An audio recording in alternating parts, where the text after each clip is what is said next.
What's up? What's up? What's up? What's up? What's up? What's up?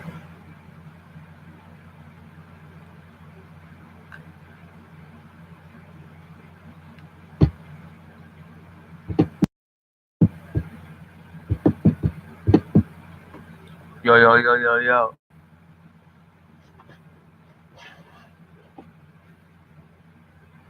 What's up? What's up? What's up? Yo, yo, yo, yo, yo, yo. Yo, yo, yo, yo, yo, yo, yo, yo, yo. Yo, yo, yo, yo, yo, yo.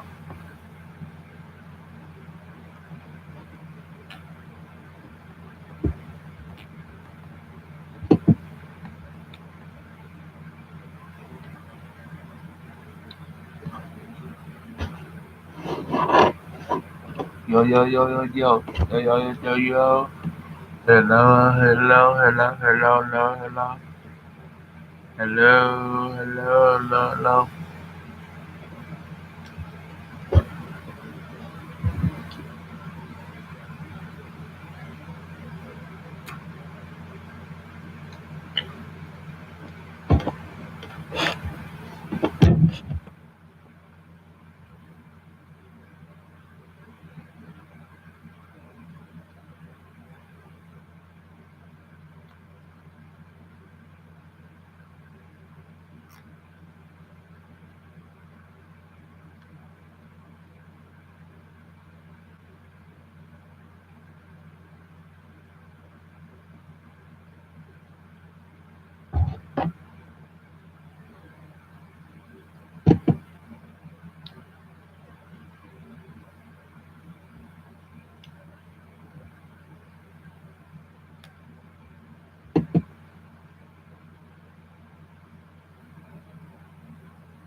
What's up, YouTube? Your boy back once again with the sports topic, and today we're going to talk some football, Houston Texans football. But today we're going to do something a little different. We're going to talk about the Houston Texans coaching staff. I know a lot of people out there are on the whole fire Bill O'Brien train. A lot of them out there want the Houston Texans fire Bill O'Brien. People have been feeling like this, and a lot of people don't like him. A lot of people have been feeling like this for the past couple of seasons.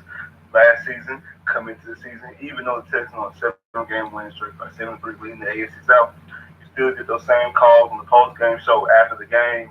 So shout out to everybody out there at Salt Sports, my boy, Honcho, Wink, Wise, Ryan the Phoenix, Teddy, all them boys out there. Shout out to everybody out there at the round table. A lot of people comment in the chat of the Salt Sports post game. They call into the Salt Sports post game. I couldn't get that out. Nothing. They call into the show and still want the Texans to fire Bill O'Brien. Still hammer down on firing Bill O'Brien, even though the Texans are winning. Now, me personally, I'm not on that whole fire Bill O'Brien train yet. The reason why I say yet because, like I've been saying for the past couple of videos, this is the time of the year. This is the point of the season. You lead in the AFC South. You have your quarterback in place. If you can't get into the playoffs, something has to be done. Something has to be done. What do And you you mean? have this, and it's getting dicey. I mean, you have the Titans on Monday night tomorrow night. You have Colts who just won, who just beat Miami. Now the Colts are down your neck. They 6-5. Remember, they were 1-5. They won five straight.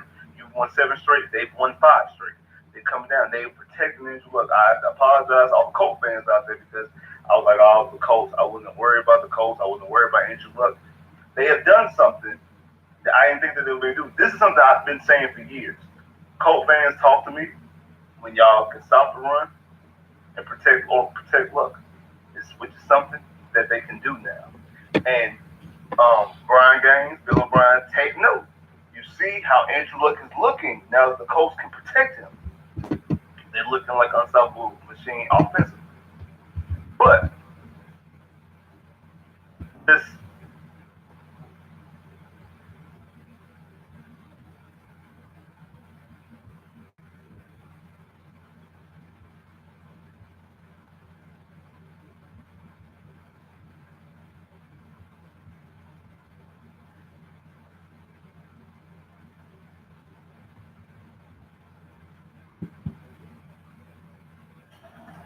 Welcome to 21st in Prime, presented by Jaguar. Let's get right to it. Let's stop procrastinating ever. Come on, let's do this. I'm ready, baby. Let's do it. This is just in, by the way.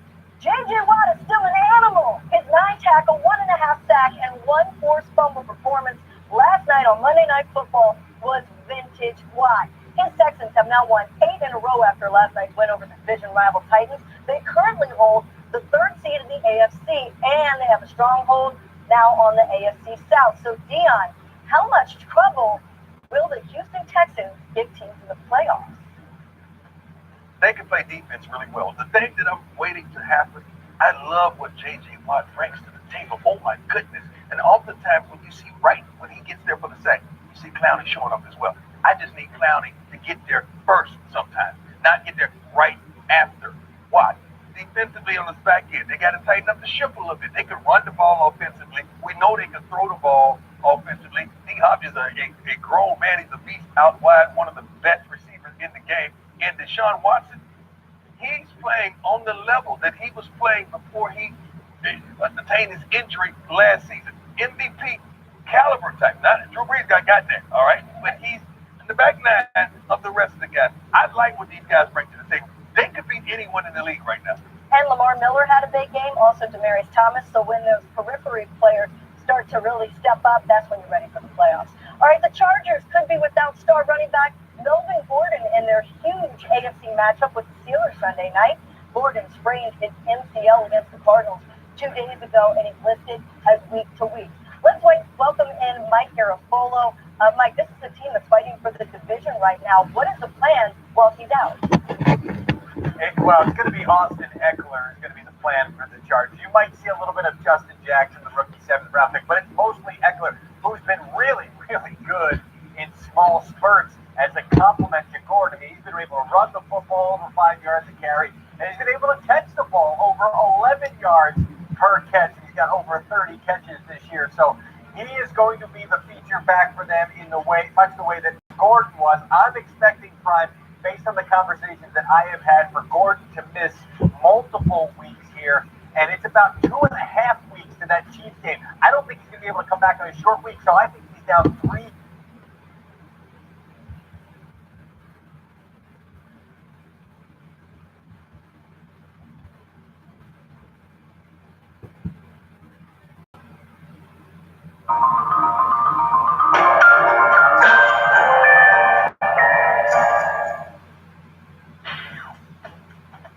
Nate Burleson admiring the drip on young Deshaun Watson, looking good there. I didn't even see the watch. You saw the watch? Oh, yeah.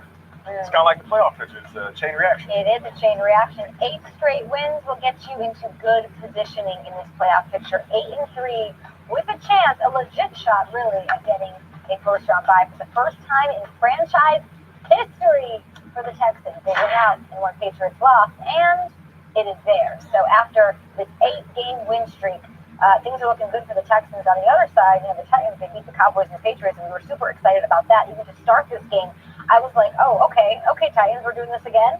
But they lost their last 2 since. What's your biggest takeaway from last night's game? The biggest takeaway for me was that this was a stamp of approval. Everything that we saw in this game was everything we complimented other teams for. We look at Lamar Jackson, he's great with his legs. We look at some of the best passers in the league: Drew Brees, Tom Brady, Carson Wentz, and Pat Mahomes. Yeah, we're thinking about these guys and saying, oh, they're great passers. Saw beautiful balls with Deshaun Watson.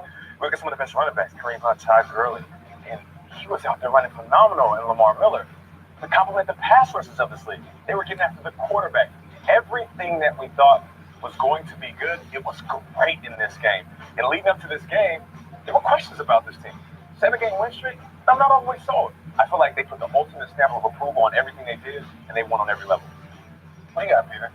It's interesting. You guys ever been to the shopping mall, and you walk around and you see that like cookie store, and they sell the cookie cake? That nice lady who makes the cookies? No, the cookie cake. Okay. I know cookie cake. Good cookie cake. Oh, the slices like a pizza. Do you ever think to order a cookie cake? That's a lot. Would you I have for like a birthday. Would you know for a birthday? Because I never have. Okay. And that's how I feel about the Very Houston Midwestern. Texans. All right. They're the cookie cake in the NFL. Why?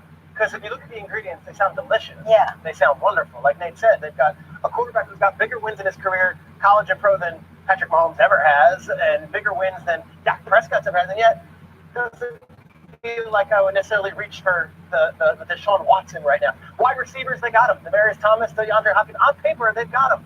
The cookie cake on paper is something that we should all crave at all hours and just eat. And it's perfect food. It's the perfect food. It is cookie and a Pizza cake. Yes. Pizza. And then I never think that I want the cookie. That's me and the Texans right now. I don't know why. They just had a great win. Yeah. They won 8 straight games. And if you were to tell me, are you taking them over the Chiefs? Are you taking them over the Steelers? I feel terrible for Texans fans watching right now because I don't know why, because on paper they're there. Yeah. But I'm not taking them yet. But they are right up there after the. I mean, they're being. Yes. They're in the conversation. Yeah, but after maybe the it's Chiefs scar and tissue. Maybe I've seen them lose in playoff games. Maybe last year didn't go as. I don't know. But to right now, That's for the me, way the cookie crumbles. he said stamp of approval. It's well done. He said stamp of approval. This sounds like a Grinch, and I'm not being a Grinch. I know. On paper, J.J. Watt, Honey Badgers, fire them up. I don't necessarily buy in just yet, and maybe it's because I haven't seen them beat those other teams yet. That's not their fault. So right now, I'm holding off a little bit. They're the cookie cake. I see it. I know I like it, but I'm not ordering it. quarterbacks they've taken on haven't been that tough. I know why you're thinking that way. Obviously, you're the first one to tell me you can't only play the schedule that's given to you. My takeaway from this game was just resilience as far as the Texans are concerned. And I feel like this game, poetically, was sort of a symbol for their entire season. They're 0-3 to start. 8 weeks ago, I would not think they're doing what they're doing right now. They go on this amazing streak and they keep it going and they get it together. Even just their superstars, 2 of their biggest superstars, and they have them on offense and defense. J.J. Watt and Deshaun Watson were injured, out, down and out, rehabbing. J.J. Watt didn't start the season coming out swinging either. Deshaun Watson didn't either. So even to have those 2 guys come back and show that resiliency and sort of leadership, that means something. In this game, they're down 10-zip in the first quarter. They come back to score 27 straight points. There is something there. I love their schedule the rest of the way. I last week said on the show, I don't think they're going to lose another game, or I could see them not losing the Colts. The Colts is a tough one. I look at you, Shreyas, and I say, can I beat the Colts? That's a great question. Andrew Luck's a great quarterback. I don't want to take anything from the Texans. The Browns next week could be a battle. Yeah. I could see them getting a first-round bye if they could. It's a favorable schedule, I'll tell you that. There's something interesting with like JJ Watt at this point, despite all those wins in the toughest league ever. And I think that the cookie cake is like, there's also the pretzel stop and there's the orange Julius that are really appealing and refreshing. I just think with the Texans, it's like the other team looks so good, you know? And like to Nate's point, Deshaun maybe doesn't look as good as Mahomes and Goff. JJ doesn't look as good as old JJ, or Tyrann Mathieu as old Tyrann Mathieu. Or Lamar Miller does maybe not look as good as a Gurley or something like that. But can we just get into some good old-fashioned eye candy on a Tuesday morning? Because we saw a 97-yard touchdown from him last night. You don't see these anymore. The corners are too fast. The safeties are the linebackers are too fast. And here you plug off 97 yards in a row. A once-in-a-lifetime run for a running back who has a nice career. You got a 97-yarder once. Or did you? Guys, we go back to 2014 with the Miami Dolphins. Stop it. Under Joe Philbin. Same play, same side of the field. Guys, this was against the Jets, and Geno Smith had a day going to Eric Decker and ended up winning this game. But the fact is now that Lamar Miller has done this 2 times. He's a home run hitter. And you know what he was saying? He said that what I was thinking the whole time during the run. What were you thinking? He's thinking, don't get caught. Don't get caught. My teammates will kill me. They have a home run hitter at running back. They have a superstar at quarterback. It's just the next stand over is so appealing. It's no insult to this one. It's a great stand. I like the cookie, but the pretzels are good. They just beat up bad on a good division rival, and I shouldn't feel this way. I shouldn't feel this hesitancy, and yet The Dickies Flex Series is built for performance, with superior comfort and advanced mobility, all backed by the unconditional satisfaction guarantee. Dickies Flex, engineered to move. Learn more at dickies.com.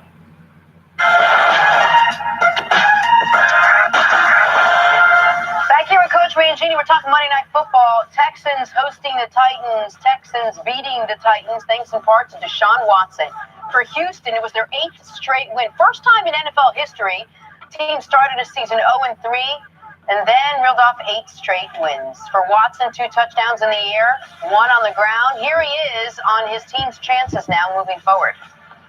We just focus on us. We don't worry about the outside noise. We knew what this team was about.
It's not what champions do. It's what champions don't do. They don't quit. People and switch to DirecTV. More for your thing. That's our thing. 1-800-DirecTV. Great expectations for this team. You guys are great.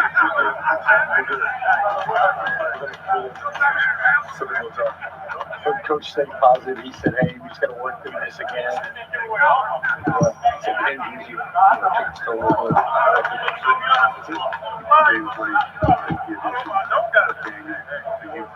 You know his talent, but he was with us earlier. Athleticism, solid defender, knocked down shots, make plays on the field. He did a really good job. I mean, going to the ball last night. So it's not action figures that we're trying to do.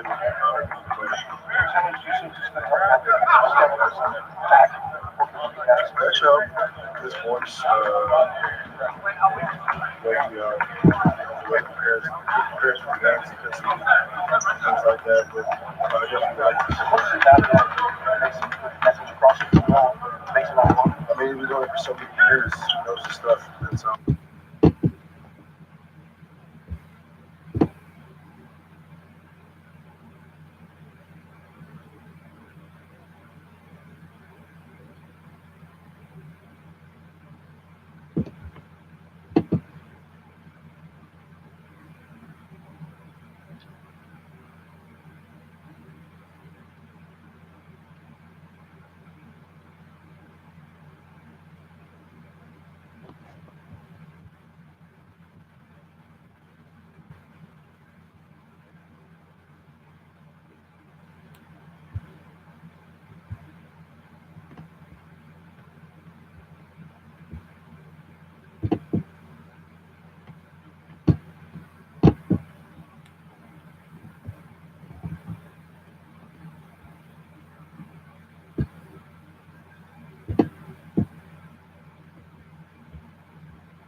If you write anything on your computer, you need to get Grammarly. I write pretty much all day, every day, and Grammarly makes my writing better. Experts and all these college teams and all these scouts. How many teams in the NFL drive to work? How many owners, how many coaches, how many GMs drive to work in the entire NFL and think, for the next decade, we have a star quarterback? I think you'd be shocked to see how lucky Houston is. Now think about this. Let's eliminate 5 guys right off the top. They're all great, but they're not going to be here in a decade. Brady, Breeze, Rodgers, Ben, Phillip Rivers. They're great. Let's take those 5 out. They're not going to be here in 10 years. All those teams, outside of maybe Green Bay, are all thinking of drafting a quarterback next year. And in Green Bay, Aaron's going to be 35 in December. They're going to be drafting a quarterback in 3 years. So take those 5 out there on here. Let's take out the next 5, all the rookie quarterbacks. So let's take out Mayfield, Darnold, Rosen, Allen, Jackson. Don't freak out, Baker Mayfield fans. RG3 had a great rookie year. Vince Young had a great rookie year. You don't know because you beat Atlanta and Cincinnati. You don't know. Let's take out the rookies. You don't know based on 8, 9 NFL games. Let's take out another 5 guys who, let's just be honest, they're incredibly limited. Bortles, Dalton, Keenum, Eli, and Tannehill. They can win games. Eli's got some Super Bowls. They're now very limited quarterbacks. So we've taken out 15. Let's take out, these are the hard guys to take out. These are guys that are talented, but there's limitations. Stafford, Flacco, Alex Smith, Dak, Kirk, Derek Carr, Mariota, Jameis Winston. Come on, Mariota fans. He had 3 passes over 10 yards. He runs too much. He's hurt often. Now, I like Derek Carr a lot, but he may get traded in a year. Oakland doesn't love him as much as I do. And you know what you're left with? Now, think about this again. This is the biggest sport, the most important position. The number one, people give up 6, 7 picks to get the quarterback right. And here's what you are left with in the NFL. You are left with 10 quarterbacks, just a third of the league, that every owner, GM, and coach drives to work knowing we've got our guy for 10 years.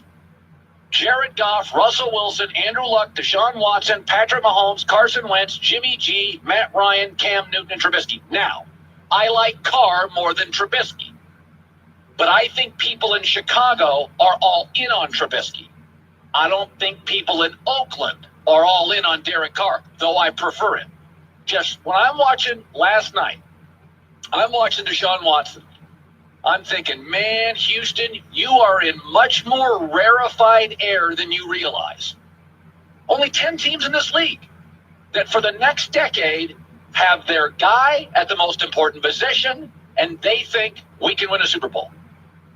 And outside of Trubisky, who I put in the good but limited, and Carr, who I would put in the franchise quarterback next 10 years, that's it.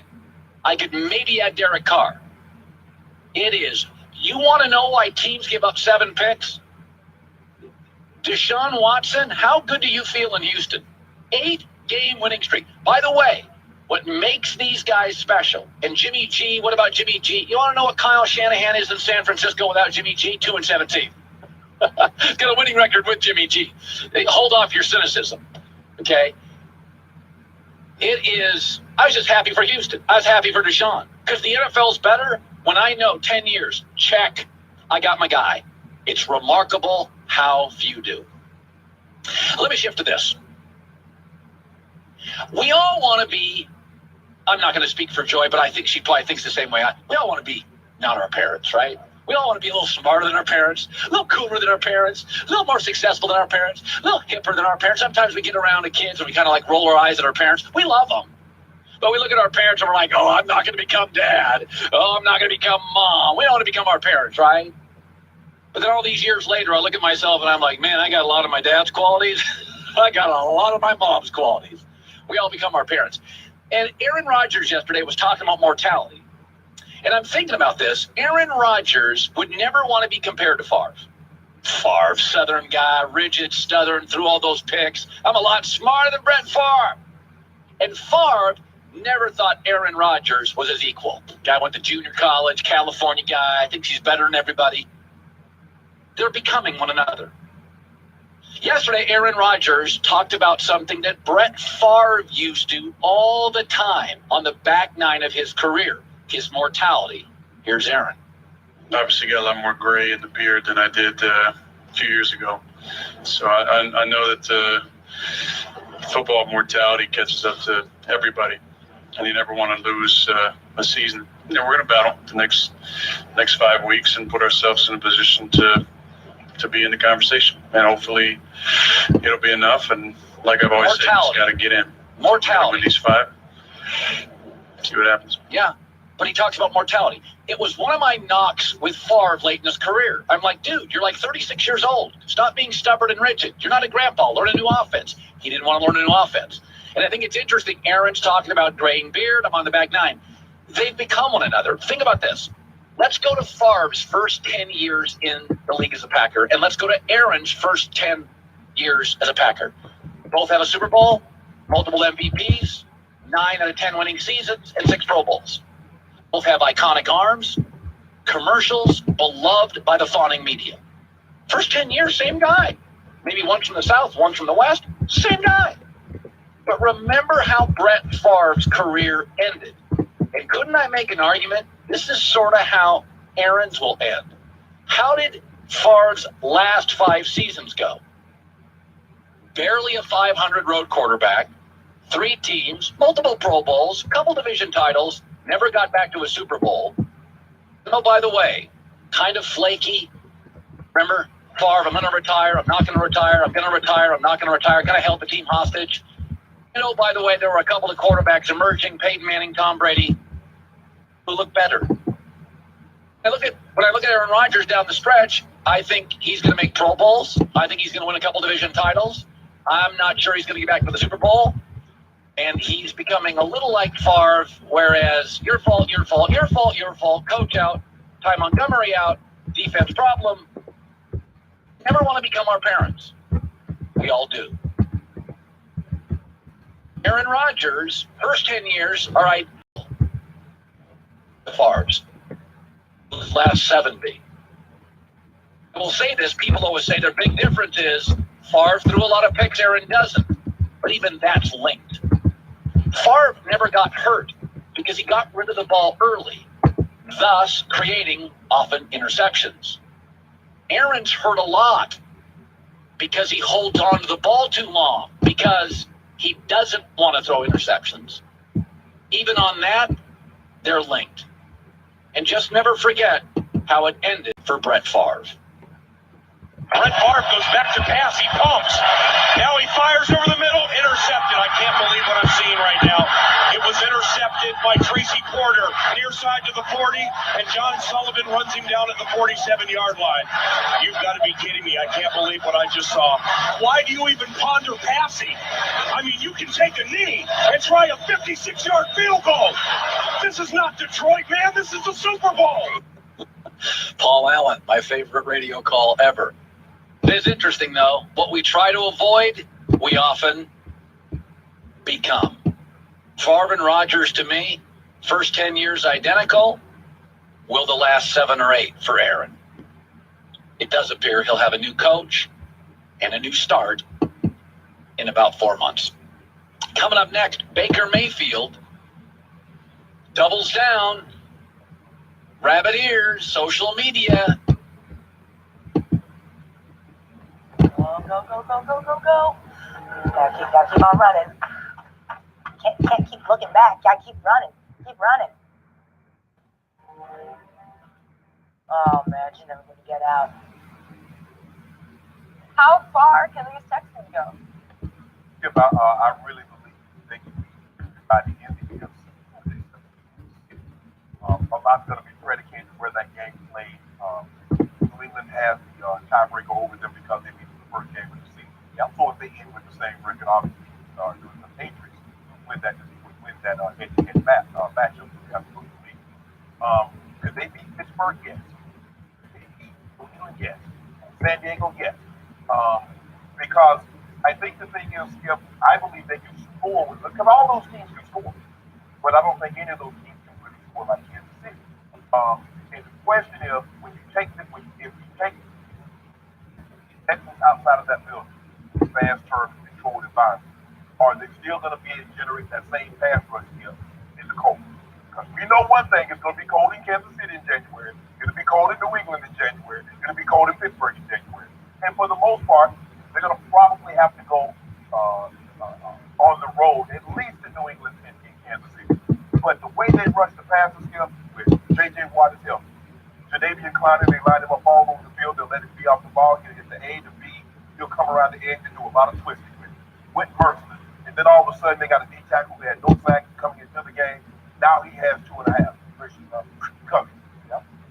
They ran the ball with Blue and Lamar Miller. The question is, if he's done a better job this year than he had last year, take care of football, that's Deshaun Watson.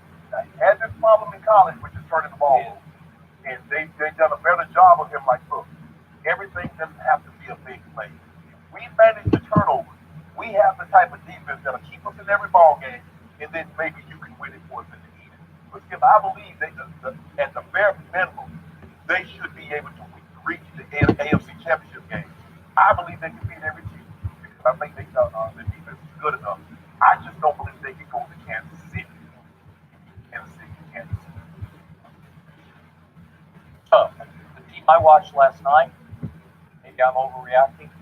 I believe that team, the way it played last night, could go to Kansas City and beat Kansas City in a playoff game in the cold.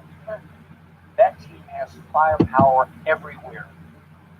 Maybe I'm overreacting because I'm putting too much stock in the Tennessee Titans, who humiliated the Dallas Cowboys on a Monday night in Jerry World, and then just beat up Tom Brady and Bill Belichick down in Tennessee a week or so later, right? And yet, when I look at the Texans, I think they can beat anybody, but they haven't beaten anybody yet. Right. Because I look at their schedule and I say, what have they done so far? So their winning streak started when they faced the 0-3 Indianapolis Colts, and they were 0-3. Right. The Texans were. And they won 37-34. Not that impressive. Right. And then my Cowboys, they slugged it out with them, and it took overtime. And they slugged it out, and finally they made one.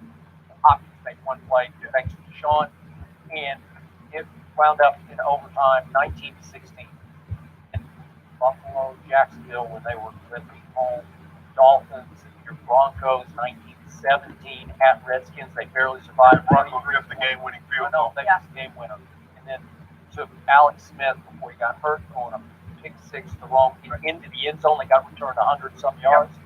And then last night, Titans, that was impressive. That's the most impressive, 34-17.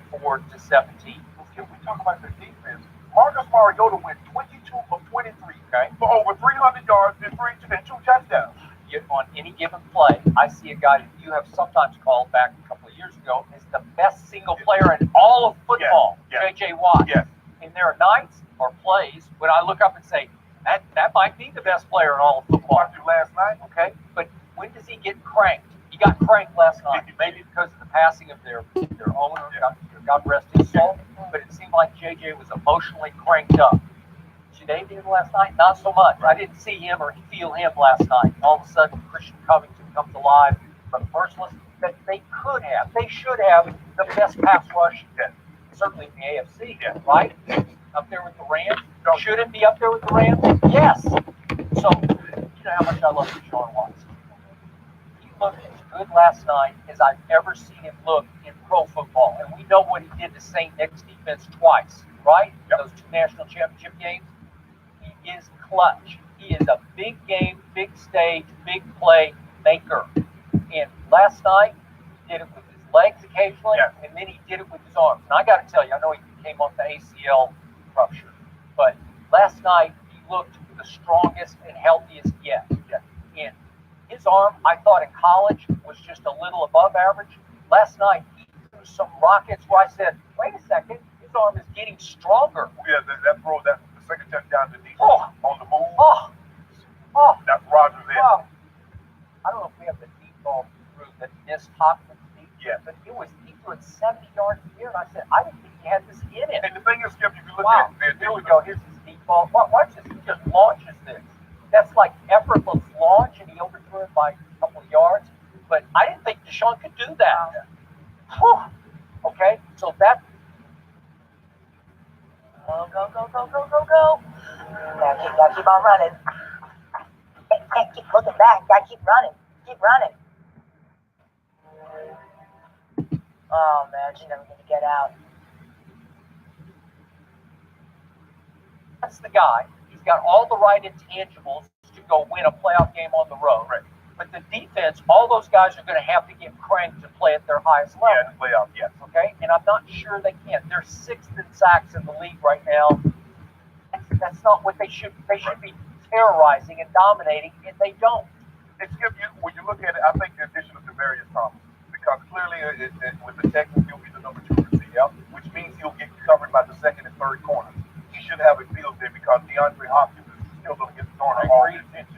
And you see it paid immediate dividend. But I tell you what, if you let him run the ball 34 times for 281 yards, there's no one going to be because they're going to be able to control the clock. This game shifted. It was 4th and 1. They stopped the Titans, and then the next play, Lamar Miller hit his head on the Vanderbilt versus the Titans. Skip, that wasn't necessary. It was. No, it wasn't. I know you did. Way to go, Vanderbilt. Ball bound again. Door mat. Anchor down. Anchor down. Balls down. And so Lamar Miller at the very next play goes 97. He did. And by the way, quick thought on Lamar Miller. I see mostly highlights of Lamar Miller, who played in DU, obviously. Yeah. Do you realize at the combine he ran 4.38 at 225, and then he lasted until the 4th round? See, I never could put that together because Trent Richardson went 3rd overall in that draft, and he lasted until the 4th round. And he'll have games or plays where you'll say, wow, because it looked like he was running 4.4 when he outran the secondary, right? I mean, he started out in Miami. And he was more of a fullback type. And now he's in Houston. He's 8th in the league in rush yards. So he doesn't have this kind of game every game. Right. But is he capable? He's kind of like a microcosm of the whole Texans. You see the burst and you say, wow, he could do that. Right. And I see Deshaun have a game and I say, he could do that. Right. And I see JJ have a game or a sack and I say, he could be that. But they're not always that. But that's what go hard to count for because Deshaun gave 9 rushes and 70 yards. So you have to, the thing that'll work. What scares you about him, Skip, if you run past him as a rusher, when you play these guys that are mobile, when you play like a Mahomes, when you play a Cam or Deshaun, as a rusher, if you run past them, they will jump out the window and they're gone. They're gone. So now you have to be very cautious how you run. You just can't run up the field. With Tom Brady, I'm not worried about it because even if he jumps out the window, guess what? I can steal back and chase him down. This guy's going to go 30 plus. Yeah. And so the question is, like I said, they can beat everybody, but they can, because San Diego can go there and beat Kansas City. San Diego has a type of offense with Phillip Rivers because think about what they're going to go against, with the exception of Kansas City. All these quarterbacks are veteran quarterbacks. Big being 13, 14 years. Phillip Rivers, 13, 14 years. We know what Tom Brady represents. So, yes, can they get to the AFC Championship game? Absolutely. But they could also be like the years past.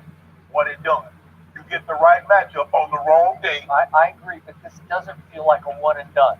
This doesn't feel like your father's Texans. Well, they don't have Brian Hoyer. Okay. They don't have Case Keenum or Yates or one of those guys. They do still have the same head coach, Bill O'Brien, and I don't love him, and I'm not sure I trust him. But if he sort of stays out of Deshaun's way and lets Deshaun make for him, that'll work. It'd be very interesting to see if they can do it with Patriots. Because, Patriots haven't won a road playoff game since 2007 when they beat San Diego. Well, they lost their last game. Bill O'Brien's had all kinds of trouble winning playoff games at New England or winning games in general. Yeah, well, the last place you want to go is New England in the playoffs. Because they don't that would be a problem. They don't lose very often. And a team that to beat them, you have to bludgeon them with your defense. If you look at the teams that have had success, Baltimore Ravens is really the team that comes to mind. And they play defense. They do. They hit you in the mouth. Now they have a type defense that can do that. They do. But the question is, by the way, Honeyback is flying around. You can cover the slide and you can do a number on your tight end. Because you're tight end. Yes. So that's the question, Skip.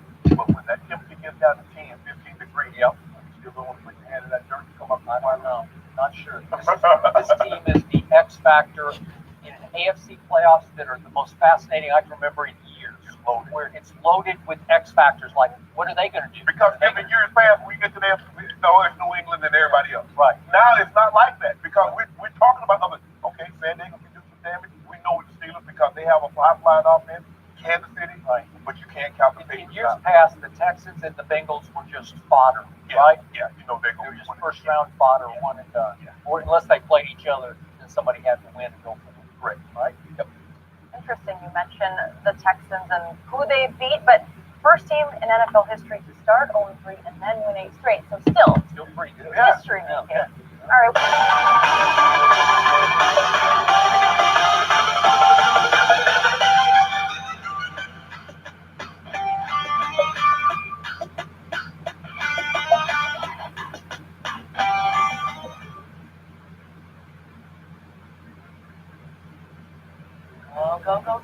Go. Gotta keep on running. Can't keep looking back. Gotta keep running. Keep running. Oh man, you never need to get out. Rod, thank you for being with us today.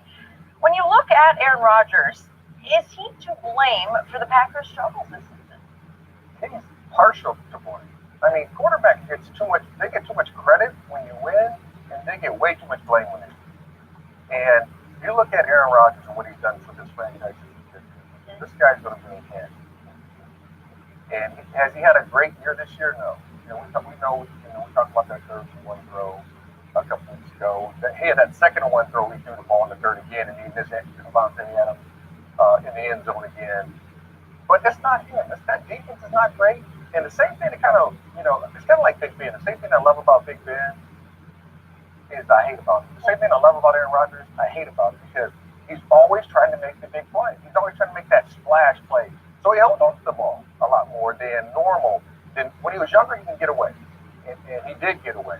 But everything that you think about with the Green Bay Packers and their success is because of number 12. When number 12 is not playing, this football team is not even close to being any good. At least, and they're competitive this year, even though they don't have a winning record.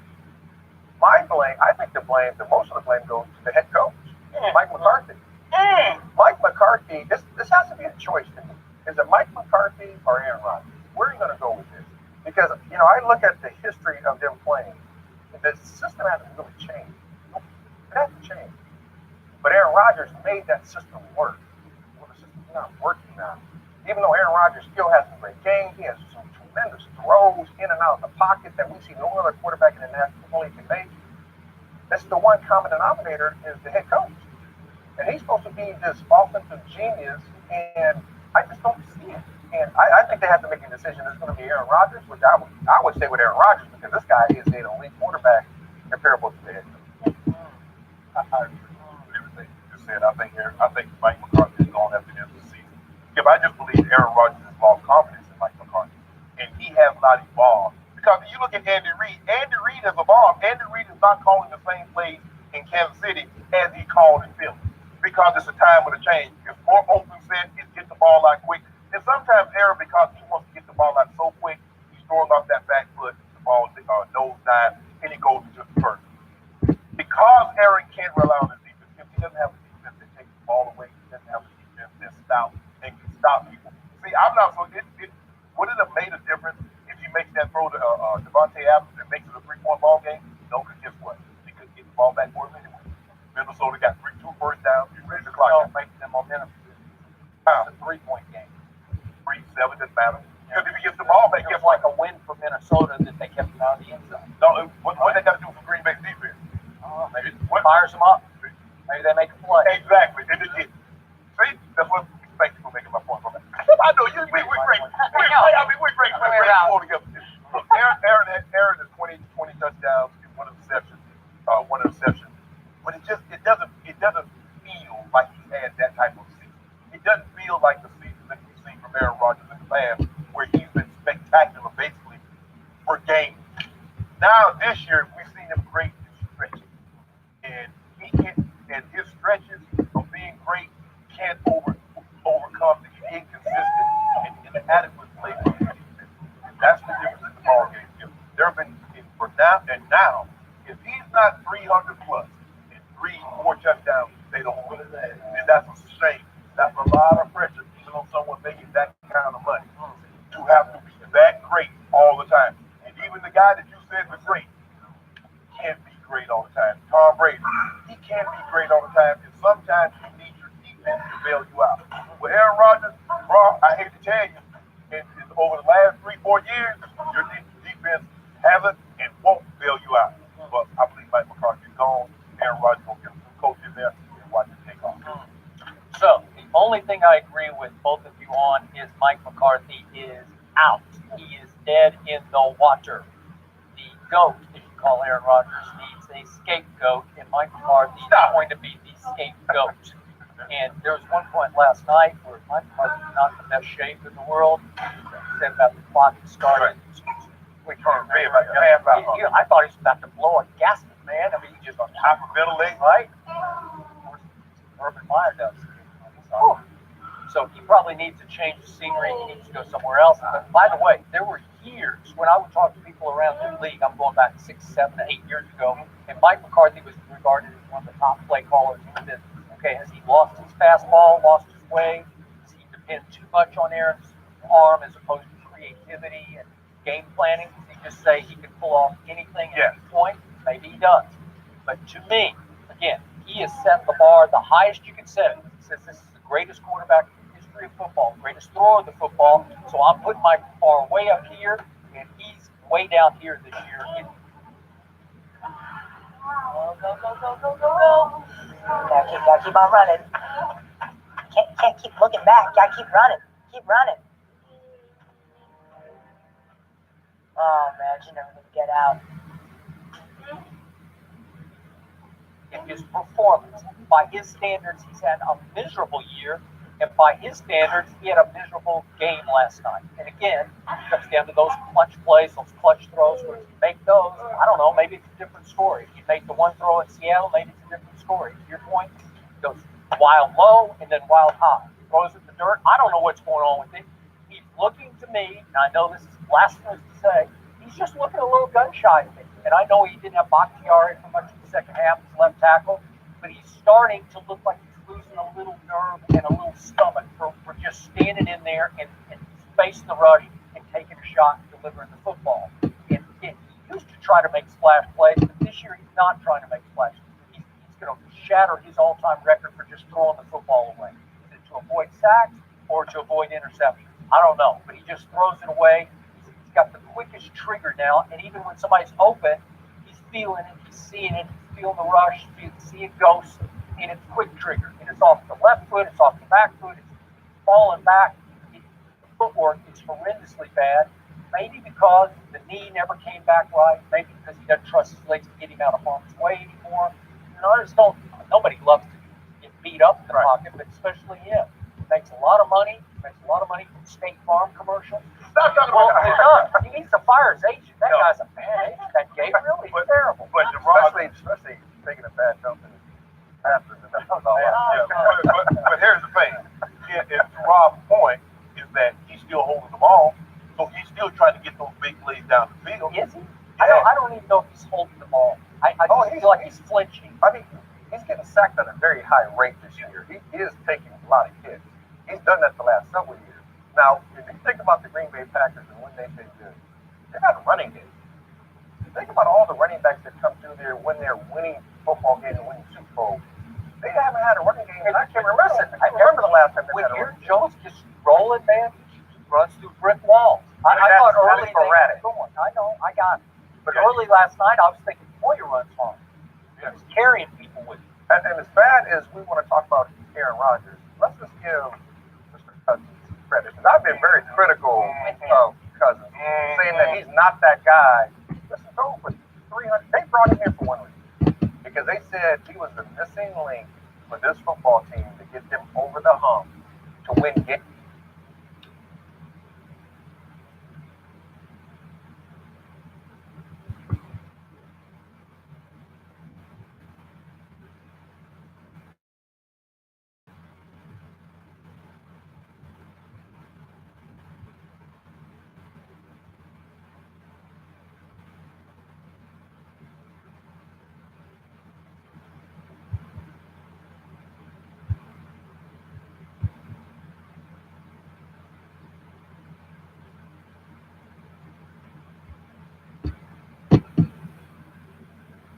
All right, a couple of things. First of all, I'm very well aware of whose show this is and how I get on it. And if you want to stop me from talking, you all know all the ways to do it. So when you ask me a question, I'm going to answer the question, okay? Just like Baker Mayfield did. If we have a comprehension issue, as you suggested, that I somehow, which by the way, I never do that. I never say you're capable or incapable of comprehending the issue. But the hug is what Baker Mayfield, or the lack of a hug, is answering for. That's why the question is being asked. And we disagree with that, Will. Hold on.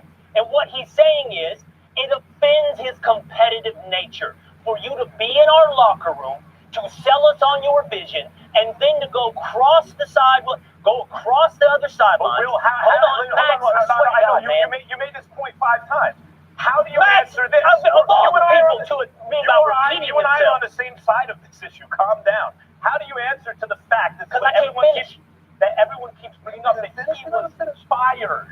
So when you say it offends Baker's competitive nature, he didn't have a choice to not be in the locker room anymore. That's the Let's question. let Will finish his full thought here. Will, till you're done, go for it. I don't care how he's not there anymore. He crosses the sideline to work for free with a competitor. Baker is not, despite how Damian started with this, dictating Hugh's job prospects. He's not telling him where he can and cannot work. He's doing something very simple. He's telling you, I don't like you as a competitor. There's no hate. There's no...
think he's okay. He's been under me quite well. Paul is 30 feet under the water right now. He's not coming up. If he doesn't come up soon, I'm going to have to go in after him. I hope I can get this big boy out of that tree into the surface, or this may be my last catch. I'm getting stuck going through there, and I have to go back and get air. I kind of get snagged in the back of my wetsuit. This is not good.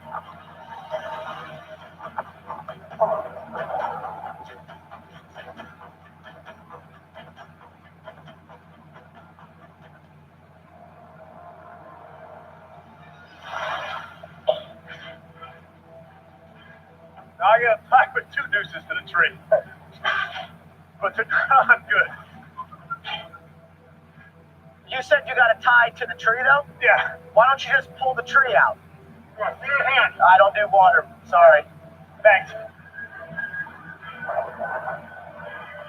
It's a very complicated catch. There's branches everywhere.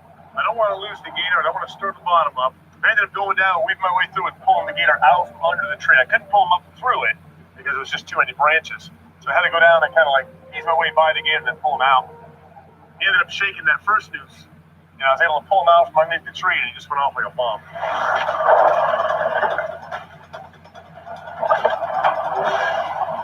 He has him.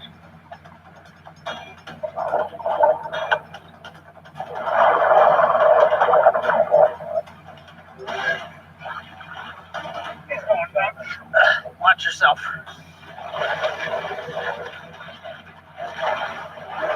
I started actually pulling him up on the bank and he went nuts. He started spinning, going back and forth. I mean, this alligator's a heavy alligator. And Paul was able to get the tail and, you know, both of us doing it together, we were able to get him out. So he was very active. He's a very dangerous alligator. He was ready for a fight. Yeah, come on, keep going. Get him up there.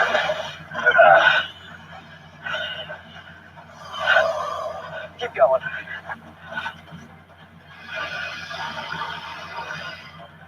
Go, go.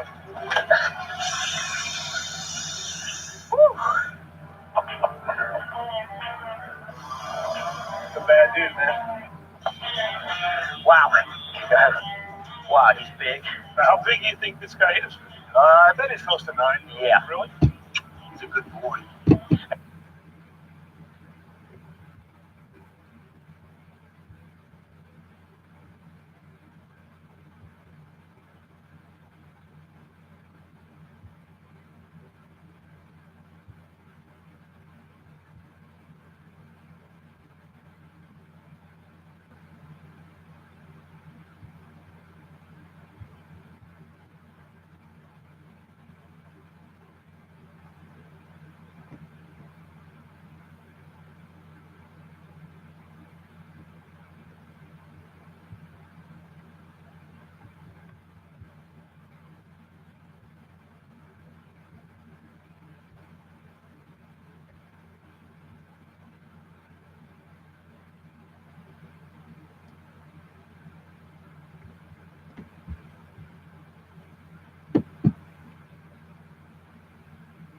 There's only one Everglades and only one way to see it. Everglades Holiday Park. Take an exciting airboat tour and see alligators, exotic birds, and native fish while gliding over the river of grass. Rent a boat, explore, or fish for the day. The Everglades are an angler's paradise and the perfect place to catch the big one. Check out one of our alligator shows and see the awesome power and veracity of these primitive reptiles. There's fun for the whole family. Head west on Griffin Road until it ends and your adventure begins at Everglades.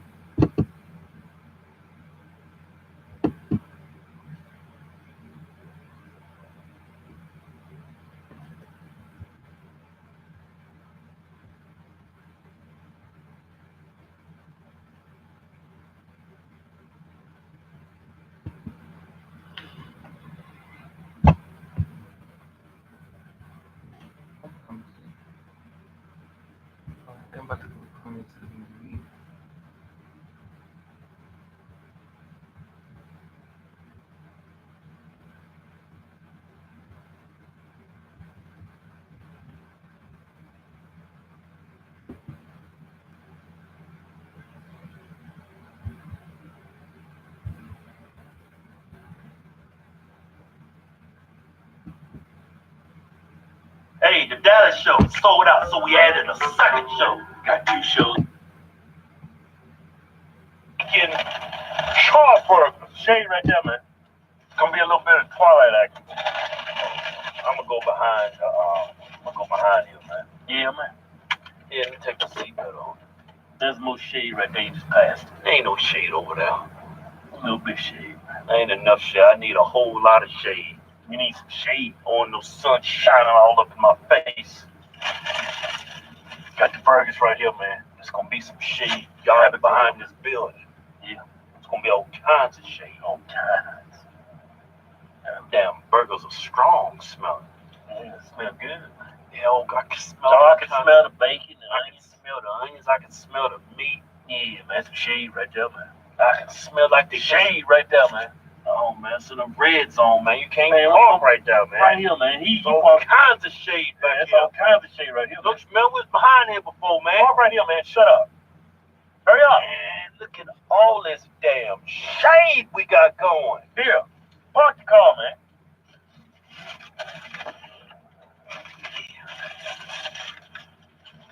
Hey, we just added another show in Texas. The first show sold out. So we're gonna do a show later that night. Get that damn burger out the way. We're coming back to Texas. We added a second show in Dallas? Yeah, because the first show sold out. So we added another show in Texas. We tell them, man. Damn, look at that burger. Why are they focusing, man? Oh, man, okay. There you go. There you go. Yeah. Going to San Antonio. Going to Houston. Shut up and eat your burger, man. Going to Lubbock, Texas. Going to Austin, Texas. You heard from the crib, man. But we got a new show in Dallas. Hey, man, we got pickles on it. We got to take them pickles off, man. Take the pickles off, man. Man, look at this burger, man. Small, man. It's good for cutting, too. Take this tomato off and kills the flavor. Take them pickles off. What pickles you talking about? Oh, man, you got pickles. You got them pickles up on the list. They hiding from me. Oh, hell no. I can't stand pickles. Oh, there's another right there. It's hot. They heat it up under there. How many pickles you take off? 4. 4 pickles? Oh, hell no. There's another, man. There it is, right there, little bitty one. There you go. I took off 3, so it's got to be another one in here, huh? There it is. There's the 4th. Hold up, I see a 5th one. Man, they put all kinds of pickles on here. I know, man. I ain't get the fry, man. I'm trying to lose weight. Trying to get my ass fat, man. It's smooth. Get the fuck out my ear!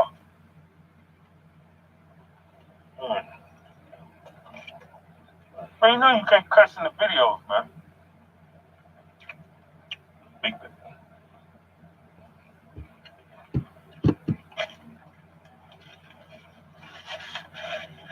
Man.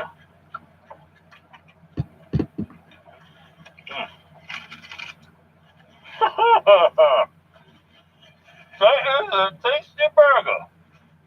What the hell was that? That's how he did it for picture. He didn't sound like that. That is a tasty burger. Big Kahuna burger. I ain't never been there myself. He didn't sound like that. Sound like a damn beta male.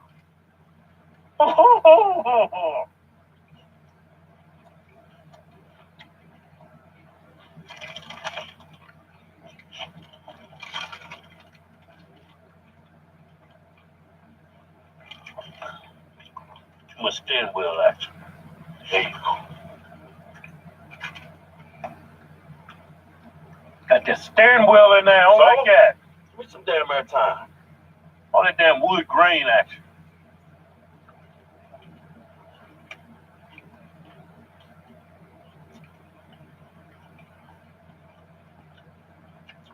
Everything gonna be enough food, man. It's just warming me up.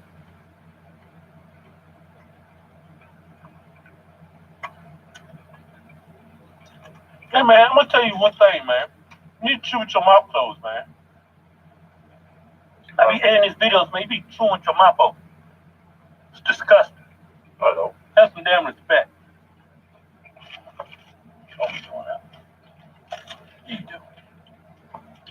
trying to save some money. So instead of buying the drink at the establishment, I bought me one of these. These are like 10 for $1. Not 10. 10 for $1. 10 for $10 or whatever.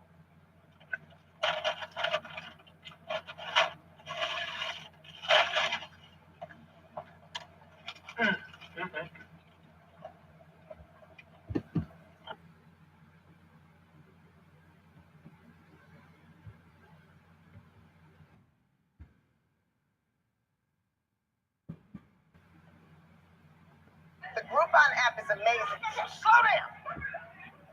With the money I saved,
gotta get a spa day. Hey everybody, this is Randy Santel, Atlas with Atlas and Zeus Promotions. Tonight I am in Seattle, Washington, near the University of Washington, at Wing Central on the Avenue. There, I'll be taking on their massive 22-inch Big Dog Challenge. Now this thing is huge and covered with everything. I've only got 22 minutes to beat this challenge though. Will Atlas be able to do it? Let's get this challenge started.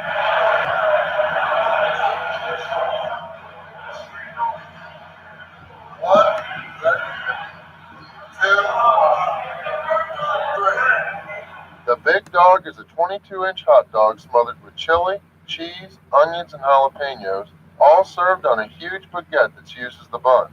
The Big Dog Challenge comes with a 1-pound side of fries. Challengers have only 22 minutes to finish the 22-inch.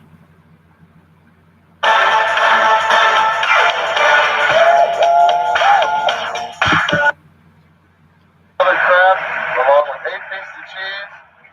A total about 4.5 pounds total. About 100 calories total for the whole thing. No fat, no carbs, mostly protein. So it's going to be a good challenge. I'm excited. Will I win? I guess you'll have to see. Here I am signing the Stellanator waiver, an admission of stupidity, trying to eat a whole bunch of nothing that's healthy for you. But, happy birthday.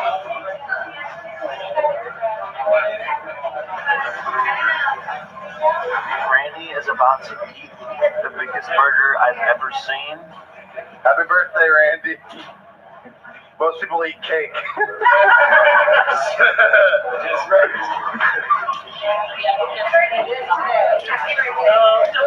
And Lady Gaga to boot, his favorite artist.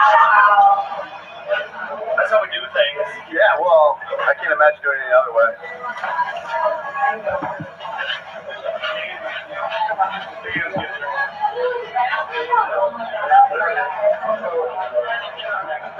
And serving Randy tonight is Mr. O'Quinn. O'Quinn? Yeah, O'Quinn. O'Quinn. You go, dear. Blow your candle out. Happy birthday. Happy birthday. I wonder what I would. You better eat this thing. All right.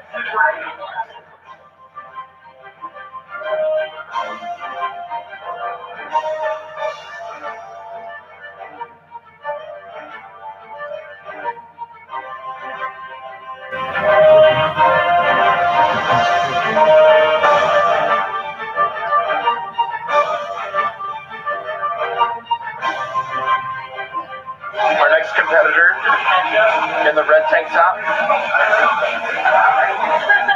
eyeing Randy's moves.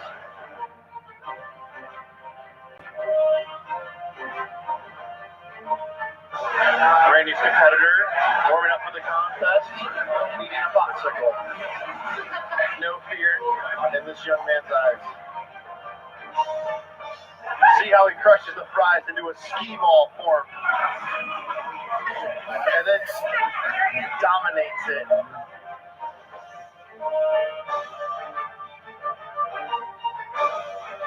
Some people only eat a bacon, egg, and cheese for breakfast. Randy eats it for dinner as part of his 6-patty sandwich. The fellas that made it all happen. What do you think? You think he's going to do it? Yes, I think he's going to do it.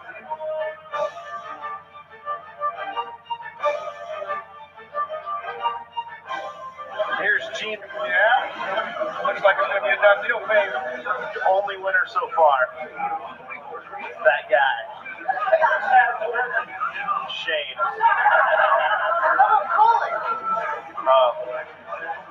Shane is the chef. Colin is the winner. I got Flexen. Watch out for the cannons, they'll get you. That's a good bird. I didn't capture it on our camera, but he's a solid bird. We got some excited fans around here. Uh-oh, another challenger. One of the chefs seems to think that the peanut butter is going to be the most difficult part. It says, do not, and I quote, Do not let the peanut butter get cold. He's rocking the hat, so you know it means business. Randall's eaten more food in 18 minutes than I've eaten all day. Fact. Did you eat the last burger? You can eat the last burger. That's gonna happen.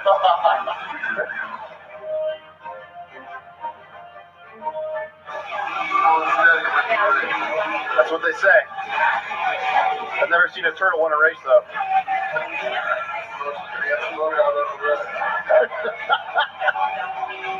Randy turned 24 today, but still reads at a third grade level. Gina, is that the rule book? Can you get a knife? Is that allowed? Uh-oh. Trouble. Looks like they're going to give him the knife. Gina's approved the knife. Randy's going for the cut. I don't think he should be operating heavy machinery during this moment right now. Apparently he feels comfortable doing it.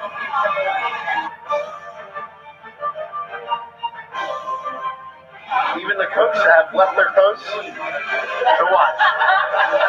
There's no one left to man the grill. This is impressive. 1 quarter patty remaining.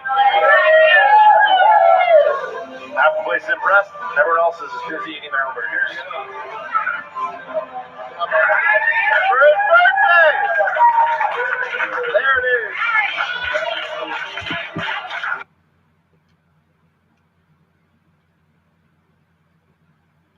The Hyundai Kona. It's the small SUV designed for big adventure and a really big warranty.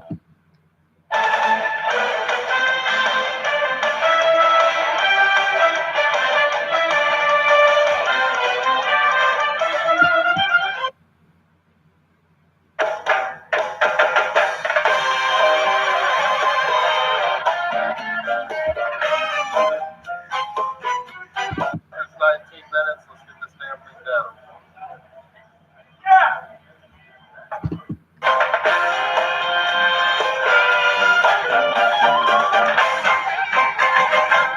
Alright, here at Habaneros at Lee Summit. The record's 19 minutes. Let's get this damn thing down. Yeah. Alright.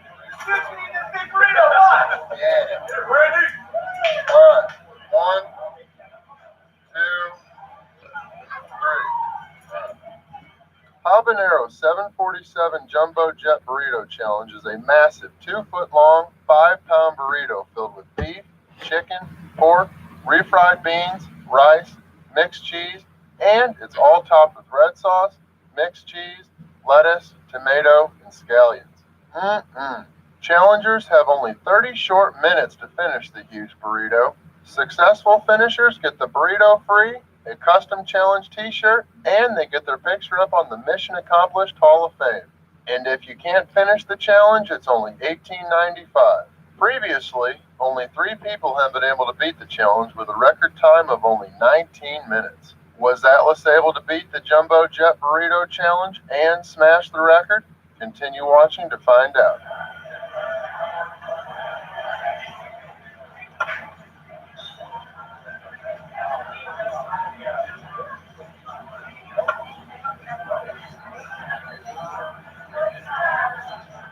Not even close.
was 19 minutes.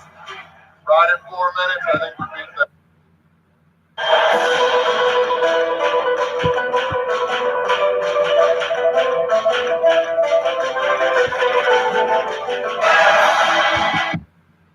Do it. Go after it.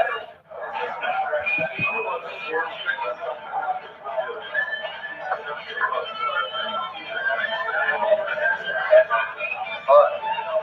Ready? 1, 2, 3. Frickin' Frack is a neat little restaurant in the Midtown area of Kansas City, Missouri, located near the KU Medical Center, and they've been serving Kansas Cityans delicious food for about 35 years now. Frickin' Frack's tacos are one of the more popular menu items, and on Saturdays they're only 3 for $2.25. The Taco Record Challenge was created because a brave and very hungry man came in on a Saturday and ate 39 tacos in only an hour and 15 minutes. So the challenge is only available on Saturdays, and challengers have 1 hour and 30 minutes to break the previous record. You can't just break the taco record by 1, though. They come in orders of 3, so you have to beat the record by 3. If you can successfully break the record by 3, you will get all of your tacos free. And if you can't, you just have to pay for the tacos that you have eaten. You have to eat everything, though, including the shredded lettuce, cheese, and salsa that Frickin' Frack loads on top. Was Atlas able to eat 42 Frickin' Frack tacos to break the record? Continue watching to find out.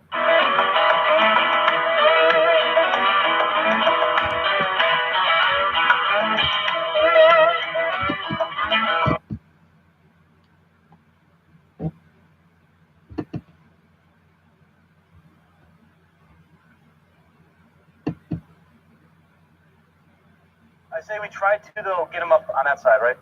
Yeah. Okay.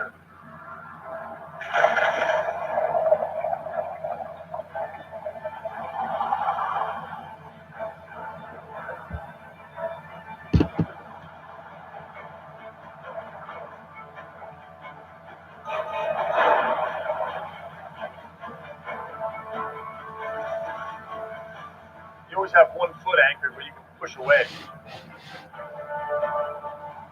Went to push away, my foot just slipped. The gator was kind of right in my face. Oh my God.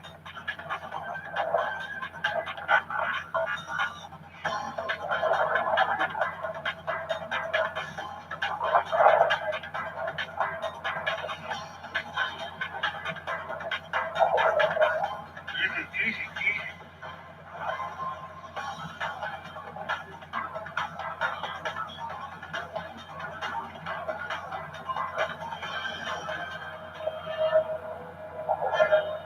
I decided it was best just to go in and do a frontal catch on them, get a hold of those jaws, and slowly tape them underwater. It's a little more risky, but I thought it was the best thing to do to avoid this gator doing any damage. Bring him over here. In the end, it's still the same thing. It's me and a gator in a pool, which is my favorite way to catch alligators. It's crystal clear. It's dangerous as well, but it's more just the challenge of you versus the alligator. You got him. Yeah. Hang on, buddy. A while back, we rescued an alligator with a serious jaw injury. Since then, he's been at Everglades Outpost, recovering. Let's go load this thing up. Bob Freer is a really good friend of ours. He runs Everglades Outpost. And he takes all the gators we don't have room for. And whenever we have an alligator that's really banged up, he's really good with the rehab. Is that him in the middle? Think so. Yeah, it's him. When we first caught this alligator, he was really underweight, and we knew he'd never make it through surgery. Bob's done a really good job of helping this alligator get bigger and healthier. Now he's huge. Yeah. And now we think he's ready for this operation. 1, 2, 3. So today we're picking him up and taking him to Doc Bader's, where hopefully we'll be able to fuse his jaw back together and get him back to where he belongs. Hey Bob, can we use your van to transport him down there? It's a long ride. I want to keep him in the AC. Yeah, he'll fit back there, no problem.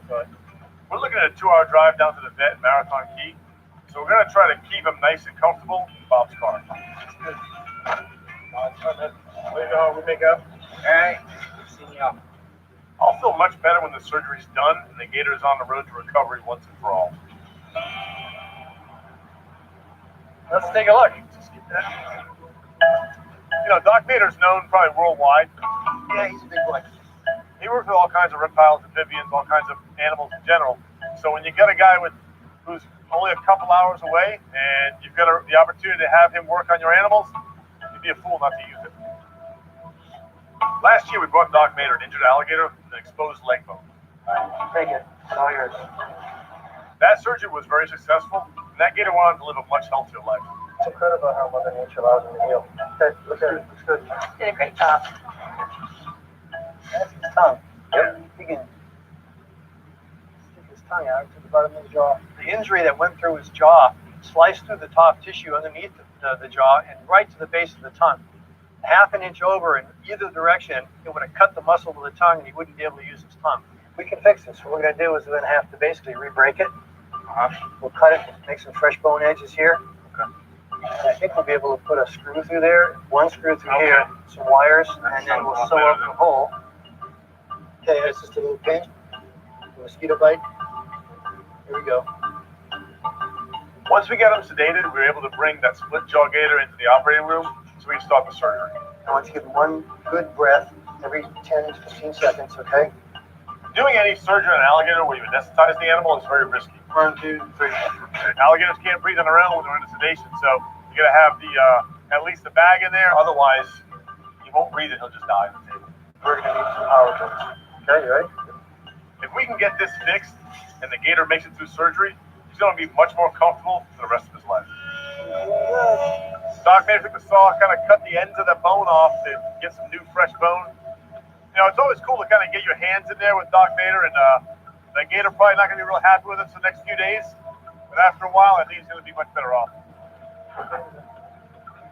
We're going to feed the screw through. The screw is going to grab this side. As we tighten it, it'll pull the two axes of the jaws together like that. You want to give it a try? So this is your goal right here, okay? Doc Bader gave me the drill. We drilled a few holes in them for the screw, and a few for some wires, and we're going to wire that jaw shut as well. Okay, stop. You're good. Along with that screw, create a nice solid union of those two broken pieces. That alone will hold it. We'll wire it. Stuff will be done in no time. Good. Very nice. We put maybe 20 or 30 stitches in there. Last stitch. Okay. Okay, cut it. Perfect. Yeah, no, it's good. Good job. Awesome. Look at that. That's not going anywhere. Load them upstairs, take them outside in the sun to wake up. Surgery's over, but we're not out of the woods yet. This gator still needs to wake up from the anesthesia, and this is where things can really go wrong. I just want him taking breaths on his own. Once he takes a couple breaths, then we'll go ahead and pull the tube out. Yeah, please.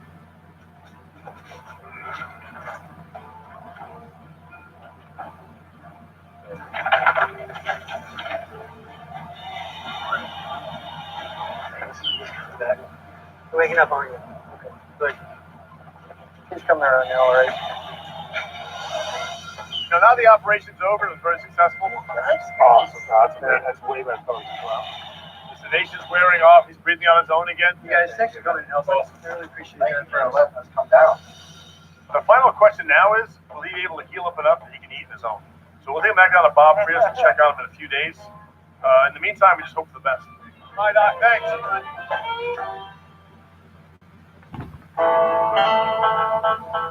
So Chris and I made a 2-hour drive to Everglades Outpost. Well, it's a long trip, Trey. Because Bob's got the facility that the split jaw gator will need to recover. It always feels good to do my part in rescuing these animals. Now it's up to Mother Nature to let the jaws heal up. I think we just pull them straight onto it. And hopefully soon enough, split jaw gator will be eating normal again. Don't worry, Chris, I'm carrying the heavy end. All right. Whoa, you can hold right up there, guys. We'll put him in the red barn. How'd it go? It went well. Yeah? Yeah. He's all stitched up and wired up, and he can bite you just like the rest of them. Robo gator. He's got a nice bolt through his jaw. Yeah. He's got some wire. Yeah? Well, let's get a look at him. All righty. We'll leave split jaw with Bob, and in a few days, one of the gator boys will come over and check on him. We're all hoping he can make a full recovery and become a normal alligator again. It'll be good. He's doing great. He's eating good in that. Probably the most amazing thing is the jaw's actually lined up on its own now. That's awesome. He looks happy. Yeah, he said, wow, he looks really looking good. Oh, yeah. Dude, it's already closed. That's amazing. How long do you think before he goes in the breeding pond? Yeah, I'm keeping them separated so he wouldn't be fighting with another alligator and break the jaw again. I think probably another 4 months. Yeah, I think he'll be fine. He's eating, he's getting healthier, all that's healing up, and he's actually come through like a champ. We definitely think they'll have a normal life, like glad I had Mike there to grab this alligator and pull him out.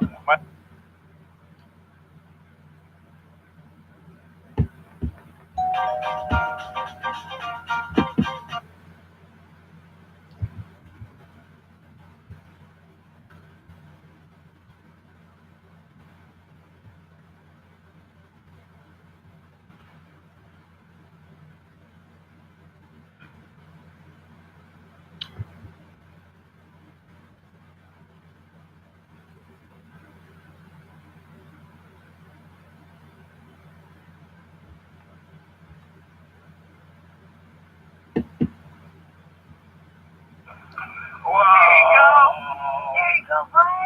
Get it. Oh, man.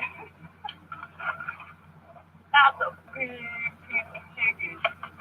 Where you going with that? Taking it away. He's going to lose it. You're going to get in trouble. Everybody else is going to eat it. They're going to get it from you. Everybody's going to eat it over there.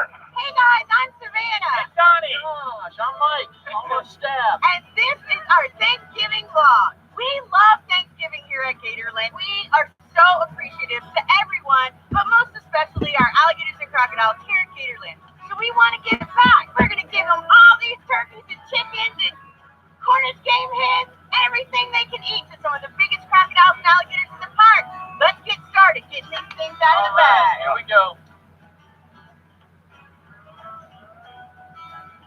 Now that we've gotten all of our turkeys cleaned out, what are we going to do, Donnie? Okay, so the next step to any great Thanksgiving meal is you got your turkey, you have to stuff it. Now here at Gatorland we have prime stuffing material, if you will, developed, believe it or not, by the University of Florida. This is what we call crock chow. Woo!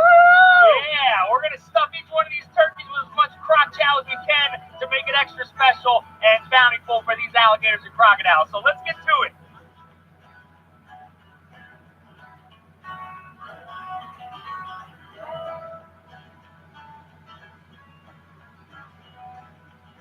We're going to have the best Thanksgiving feast ever. Oh.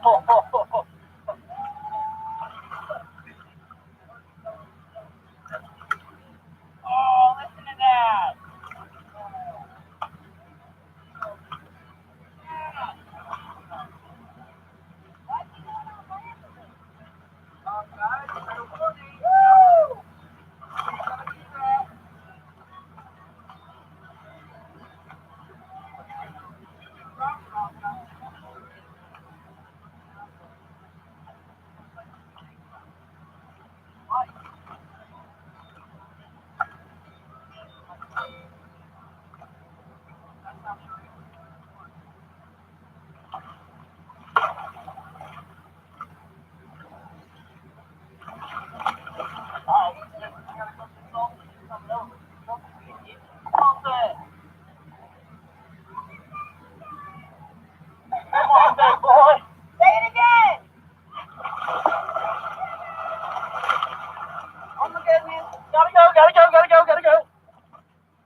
Get it.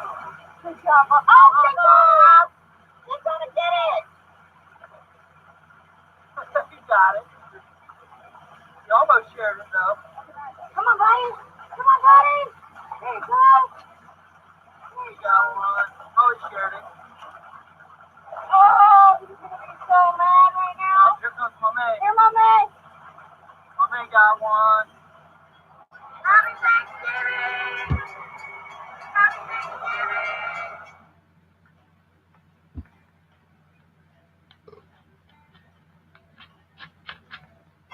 Happy Thanksgiving. Happy Thanksgiving. Oh my gosh! Look how big that turkey is. There you go, big boy. Good boy.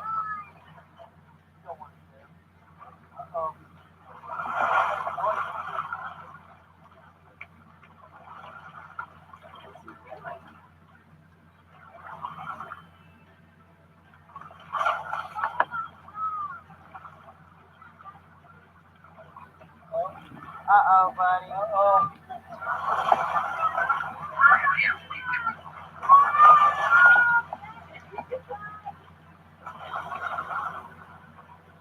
That's cooperation right there. Oh, buddy. You lost the big piece because you were trying to be selfish.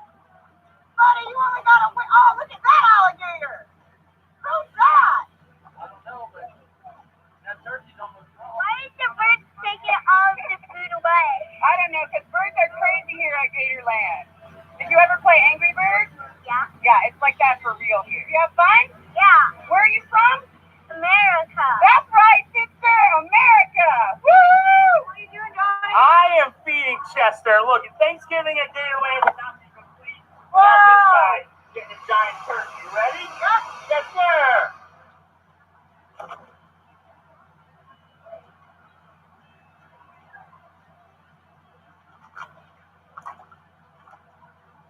Dude! Are you kidding me?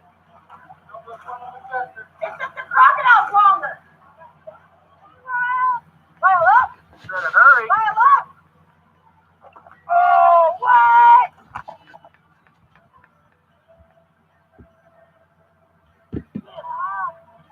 Oh, big turn.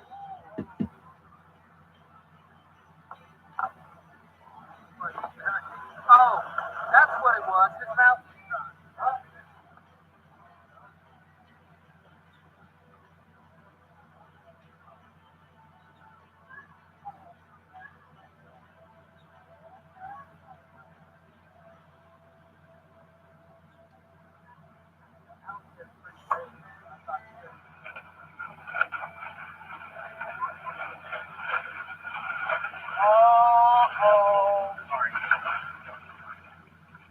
Anybody want to get in this jacuzzi?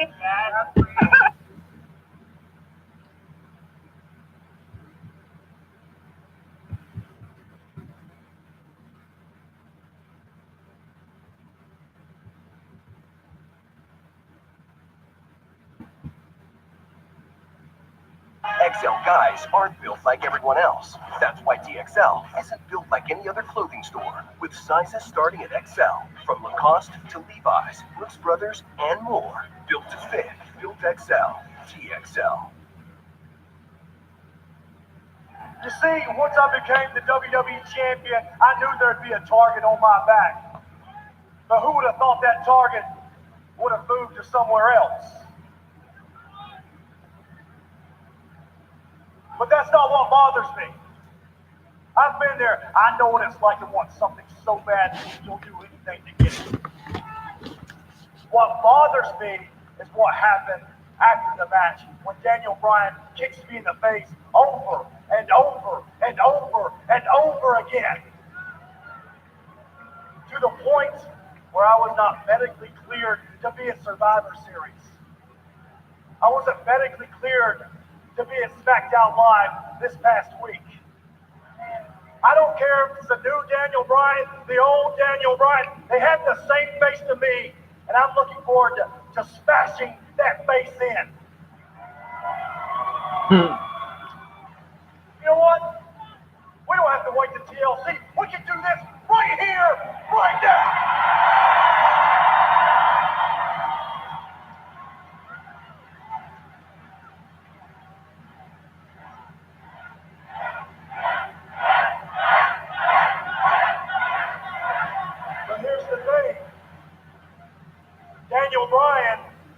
not here.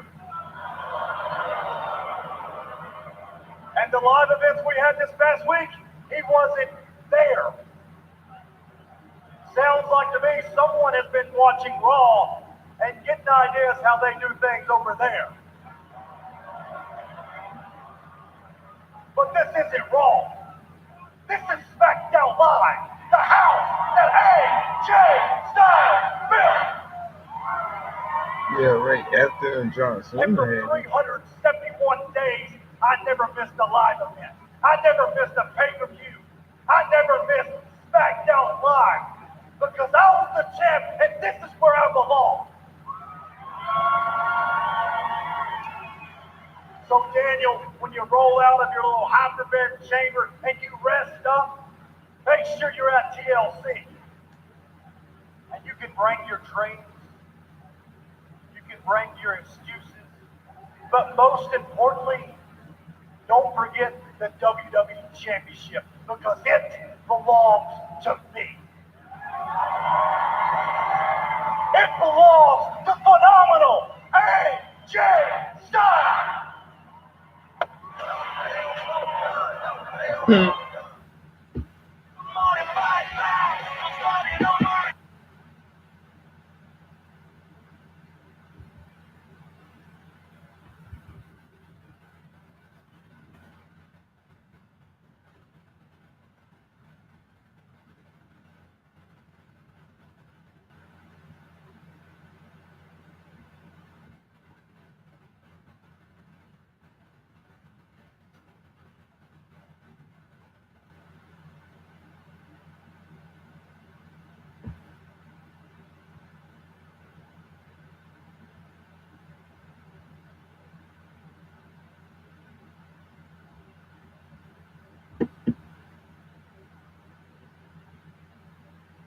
The new Cowpole on countertop oven makes everything inside evenly, even in the back, even in the front, even on the sides, even underneath.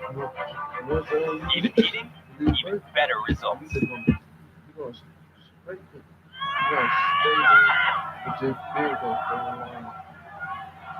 Lana underneath the bottom rope is not eliminated here. Oh, in this battle royal, and Zelina Vega has been eliminated. Look at Lana right now. Lana, who eliminated Zelina Vega earlier on, took a rough shot outside the ring. Now in trouble against the Iconics. Lana over the top and eliminated by Kay and Royce. Oh, missed with a kick in the corner. There goes Peyton to the outside.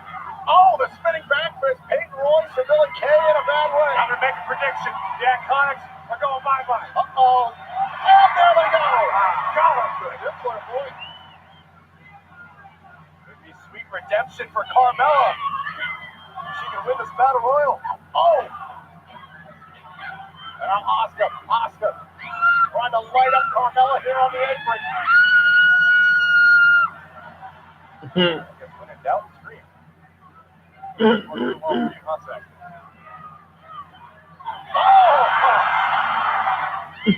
Here is all this way for both these ladies here. Mandy Rose in trouble. Oh! Great athleticism by Naomi. Oh, into the post there, Mandy. Good night, Mandy. Oh, and Sonya Deville from behind. We're down to 2. If the Deville can knock her to the floor, Asuka will be eliminated. You need to keep on. Mandy Rose trying to help out her friend Deville. Oh! Asuka takes out Mandy Rose. Sonya Deville back inside. Oh, it caught by Asuka. Oh, right across the back of Sonya's neck. A great wherewithal from the Empress. Asuka bought herself a valuable few moments. She's going to want to get back inside the ring. A dangerous scenario here for Asuka. Thinking high impact for this elimination. Trying to suplex Sonya Deville out of the ring. Deville hanging on for dear life to that top rope. Oh my God. Caught out on the apron. Both superstars are on the top rope. First woman whose feet touch the floor will be eliminated. Oh, gosh. Both women connected. Somehow they are both still on the apron and both still in this battle royal. Not the part of town where you want to trade blows.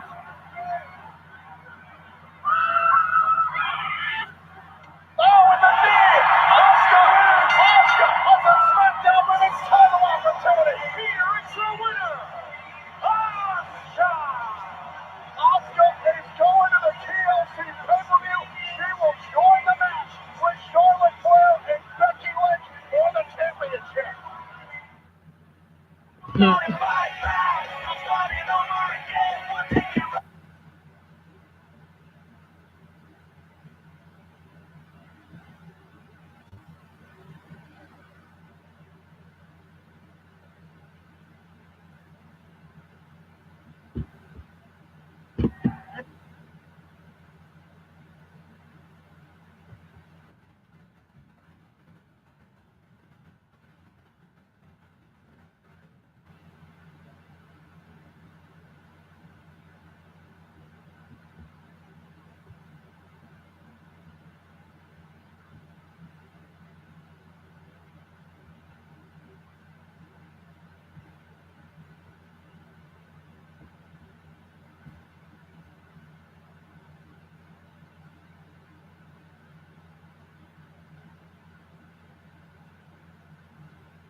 Tom Felton, Natalia Tena, Origin. All episodes November 14th on YouTube.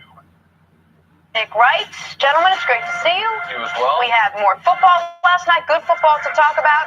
Other things on the big show this morning. Tom Brady is afraid of turnovers. Dak Prescott is not afraid of the Saints, and the Texans, as we just mentioned, certainly weren't afraid of the spotlight on Monday night. That's where we will start hosting the Texans, and the Texans owning the Titans, thanks in part to Deshaun Watson. For Houston, it was their 8th straight win, first team in NFL history to start a season 0-3 and then reel off 8 straight wins. For Watson, 2 touchdowns in the air. He ran one in as well. Here he is on how the team has turned this season around. We just focus on us. We don't worry about the outside noise. We knew what this team was about, and we just kind of started slow early on in the season, and we're just a couple plays away from being 3-0. But it didn't fall our way. But we corrected those mistakes and made sure that we stayed on top of our game and kept grinding. And we just focused on that locker room, and everyone in that locker room made sure that we stayed focused. And each and every week we took it 1 week at a time, 1 day at a time, and now we're sitting here 8-3 and have an opportunity to do something special. So we got to keep the momentum going and keep focusing on 1 day at a time, 1 practice at a time, 1 meeting at a time. And if we can do that, the sky's the limit for us. All right, CC, great win for the Texans. Yes, they are 8-3. They look to be in the driver's seat. All things look good right now. But when you look at this Texans team, do they seem as strong, as in control? Are you buying them as true contenders right now in the AFC? I would buy them as true contenders. It's very, very rare you're going to be able to win the number of games that they have. Now, they've had a unique opportunity with either backup quarterbacks, a short week, a colossal of things, but this is their most impressive win. And what you'd like to see is with them, how physical can this team be? We had question marks about J.J. Watt and Clowney. Would they both be able to stay healthy throughout the year? Seems like that is going to be the case. J.J. Watt is probably him and Andrew Luck as far as comeback player of the year, having phenomenal seasons. So if you tell me that, then like, okay, they're going to at least win 8 games if their defense is competent, if their back end doesn't give up as many big plays. Now, Deshaun Watson, is he going to come back? How good is he going to be compared to last season? I had predicted that I thought he would come back a little bit. I still think he is a ultra star that we have in the NFL, but I thought there would be some correction.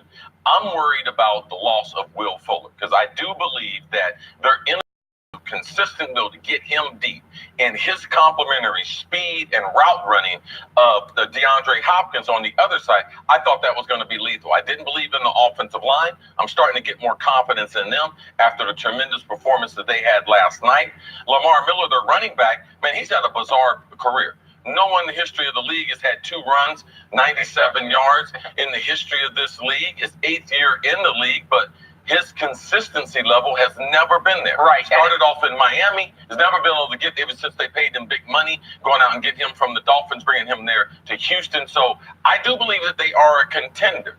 I'm concerned about their lack of speed and the deep threat on the offensive end. But if J.J. Watt and the defense continues to play like that, they're going to be in a lot of games in an AFC that I believe is not that strong. So last week we did our first Nick Makes a List. I had 7 teams that are Super Bowl contenders. And even though the Texans had one of the 6 best records in football at the time, I didn't include them on that list. And that was anticipating they'd probably win at home against a Titans team that this year's been inconsistent at best. I still don't have them as contenders because of I am not sold on the offensive line. And the one thing you did not mention, and I think it will rear its head come playoff time, I am not sold on the coaching staff at all. The Texans right now, they're positioned quite well.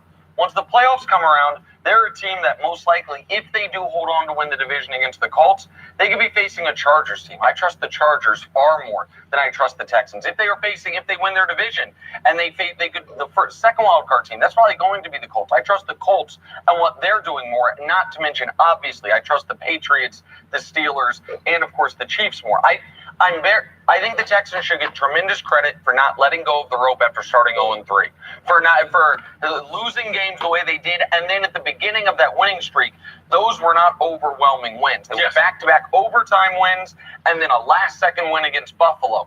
But in this 8-game winning streak, they've had 5 games that I would call coin flip games. They've won all 5 coin flips. So their record to me is a little inflated. And even last night was one of the most bizarre football games I've ever seen. In that I've never seen a quarterback go 22 of 23. Like Mariota.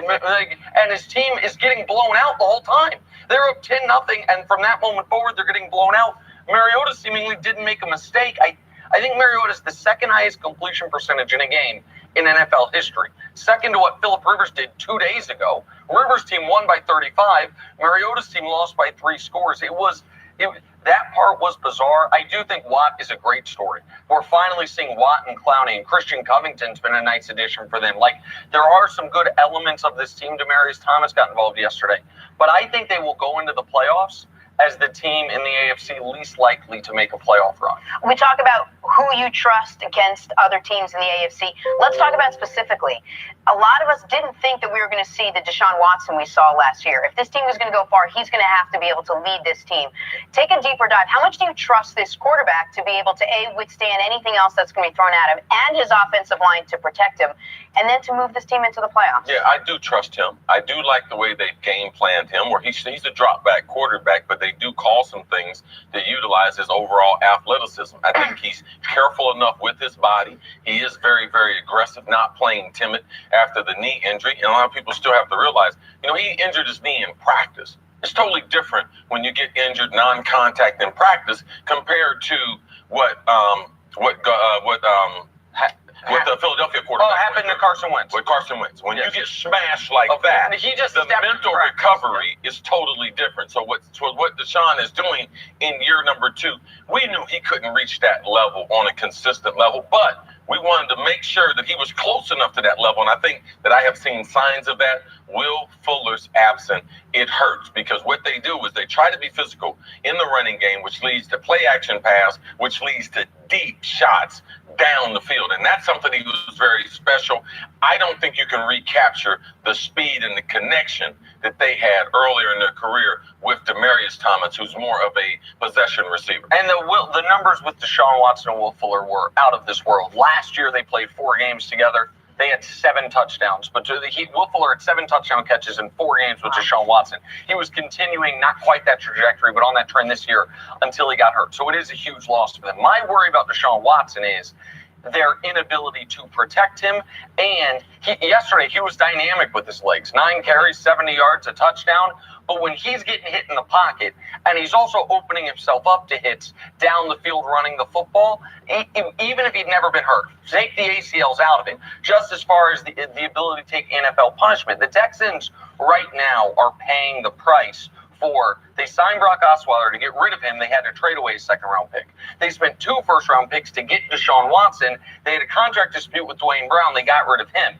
So because of all those, because they didn't have the draft picks and they got rid of their left tackle, right now their offensive line it's not even a work in progress. The progress will start this offseason, and Watson is too often running for his life for my taste as far as believing that I think he's an excellent player. I think he is at more risk than almost any quarterback in football right now because of the personnel around him. I didn't have any different feeling about Russell Wilson when he was in his 2nd year. Really? And even though Russell hadn't gotten hurt, Russell and him have a little different body type, but I do believe Deshaun, he can take the pound. He is not Cam Newton, but man, he's very athletic. I believe it helps out the coaching staff. It helps out this offense. It helps them. I don't mind the guy running in controlled situations. I do want them to improve their offensive line, so at least on some of his drop back stuff, he gets a cleaner look and the ability to be able to develop. It helps out. You can't always have free runners, and you can't always have my offense is off schedule. No, you can't do that to a young quarterback. So this is still a team that's trending on the way up. I believe they can get into the playoffs, but they are a year away. We talk about that with teams, and there's nothing wrong with that. They need a good, strong offseason. They need a good, strong draft, be able to fortify that offensive line to be able to give them some protection. But, speed, you can't replace speed in the season. And I just believe that right there is really going to hurt them going forward. And they have a winnable game coming up this weekend when they host the Cleveland Browns. The rest of their games are winnable. They have a soft schedule the rest of the way. All right, let's take a break. Coming up, talk some Packers. Is Aaron Rodgers starting to realize that the end is near? Hear it from him next on First.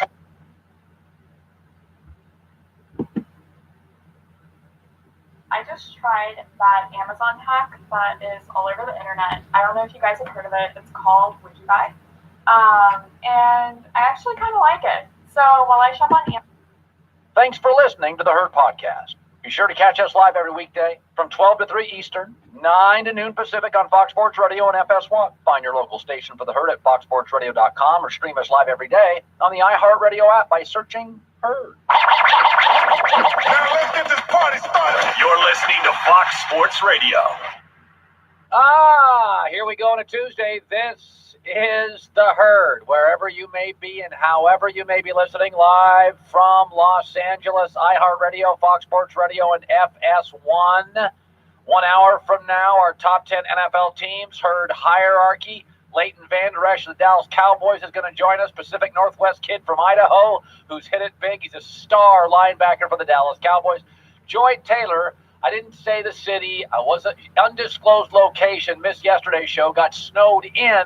We can say it. I was in Kansas City with our own family for Thanksgiving, and Sunday we were headed to the airport and decided to drop 6 inches of snow from the sky. There you go. By the way, it looks like you're wearing a ski sweater. So you look. Yes, I've been affected by the blizzard. I haven't seen snow like that in a long time. It's very pretty, just not on the right day. All right. Great to have you back. Thanks. Great to have you back. So I'm watching last night Deshaun Watson, who I said when he came out in the draft, not Mitch Trubisky, I said I'd take Deshaun Watson as the first quarterback. I didn't think he was as gifted maybe as an Andrew Luck, not as physically gifted as a Cam, but I said that's the best quarterback I've seen in college. He should have beaten Nick Saban twice. Saban had 6 weeks. He's great. And I'm watching him last night, and he just had another terrific night. They've won 8 straight. I know we fall in love with 2-game winning streaks for Baker Mayfield. A lot of average guys have had 2-game winning streaks. He's on an 8-gamer. Terrific player, 19 and 24, a couple of touchdowns, can move, had a running game, and I'm really happy for him because he's also, I've been told, a great kid. But I was thinking about this. NFL football is so much bigger than anything else in America. It's 4 times as popular as college football. I mean, the regular season games get 9 to 10 times what an NBA game does, 15 times what a baseball game does. It's the biggest sport in the country. And there's one position that matters more than any, quarterback, and we know that. These are $3 billion teams, $5 billion teams. Cowboys may be a $10 billion team. So think about that. This is the biggest sport in America by a mile. Quarterback is the #1 position by a mile. And all these experts and all these college teams and all these scouts, how many teams in the NFL drive to work? How many owners, how many coaches, how many GMs drive to work in the entire NFL and think, for the next decade, we have a star quarterback? I think you'd be shocked to see how lucky Houston is. Now think about this. Let's eliminate 5 guys right off the top. They're all great, but they're not going to be here in a decade. Brady, Breeze, Rodgers, Ben, Phillip Rivers. They're great. Let's take those 5 out. They're not going to be here in 10 years. All those teams, outside of maybe Green Bay, are all thinking of drafting a quarterback next year. And Green Bay, Aaron's going to be 35 in December. They're going to be drafting a quarterback in 3 years. So take those 5 out there here. Let's take out the next 5, all the rookie quarterbacks. So let's take out Mayfield, Darnold, Rosen, Allen, Jackson. Don't freak out, Baker Mayfield fans. RG3 had a great rookie year. Vince Young had a great rookie year. You don't know because you beat Atlanta and Cincinnati. You don't know. Let's take out the rookies. You don't know based on 8, 9 NFL games. Let's take out another 5 guys who, let's just be honest, they're incredibly limited. Bortles, Dalton, Keenum, Eli, and Tannehill. They can win games. Eli's got some Super Bowls. They're now very limited quarterbacks. So we've taken out 15. Let's take out, these are the hard guys to take out. These are guys that are talented, but there's limitations. Stafford, Flacco, Alex Smith, Dak, Kirk, Derek Carr, Mariota, Jameis Winston. Come on, Mariota fans. He had 3 passes over 10 yards. He runs too much. He's hurt often. Now, I like Derek Carr a lot, but he may get traded in a year. Oakland doesn't love him as much as I do. And you know what you're left with? Now, think about this again. This is the biggest sport, the most important position. The number what people give up 6, 7 picks to get the quarterback right. And here's what you are left with in the NFL. You are left with 10 quarterbacks, just a third of the league, that every owner, GM, and coach drives to work knowing we've got our guy for 10 years. Jared Goff, Russell Wilson, Andrew Luck, Deshaun Watson, Patrick Mahomes, Carson Wentz, Jimmy G, Matt Ryan, Cam Newton, and Trubisky. Now, I like Carr more than Trubisky, but I think people in Chicago are all in on Trubisky. I don't think people in Oakland are all in on Derek Carr, though I prefer him. Just when I'm watching last night, I'm watching Deshaun Watson. I'm thinking, man, Houston, you are in much more rarefied air than you realize. Only 10 teams in this league that for the next decade have their guy at the most important position, and they think we can win a Super Bowl. And outside of Trubisky, who I'd put in the good but limited, and Carr, who I would put in the franchise quarterback next 10 years, that's it. I could maybe add Derek Carr. It is. You want to know why teams give up 7 picks? Deshaun Watson, how good do you feel in Houston? 8-game winning streak. By the way, what makes these guys special, and Jimmy G, what about Jimmy G? You want to know what Kyle Shanahan is in San Francisco without Jimmy G? 2-17. Got a winning record with Jimmy G. Hold off your cynicism, okay? It is, I was just happy for Houston. I was happy for Deshaun because the NFL's better when I know 10 years, check, I got my guy. It's remarkable how few do. Let me shift to this. We all want to be, I'm not going to speak for Joy, but I think she probably thinks the same way. We all want to be not our parents, right? We all want to be a little smarter than our parents, a little cooler than our parents, a little more successful than our parents, a little hipper than our parents. Sometimes we get around to kids and we kind of like roll our eyes at our parents. We love them. But we look at our parents and we're like, oh, I'm not going to become dad. Oh, I'm not going to become mom. We don't want to become our parents, right? But then all these years later, I look at myself and I'm like, man, I got a lot of my dad's qualities.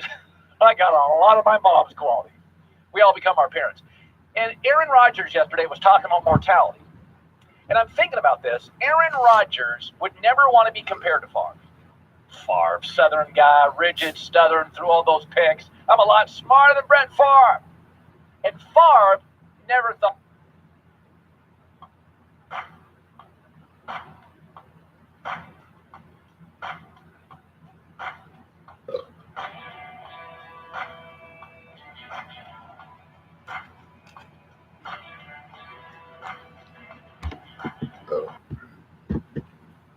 Thought Aaron Rodgers was his equal. Guy went to junior college, California guy, thinks he's better than everybody.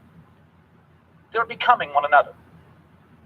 Yesterday, Aaron Rodgers talked about something that Brett Favre used to all the time on the back nine of his career, his mortality. Here's Aaron. Obviously got a lot of gray in the beard than I did 2 years ago. So I know that the football mortality catches up to everybody. You never want to lose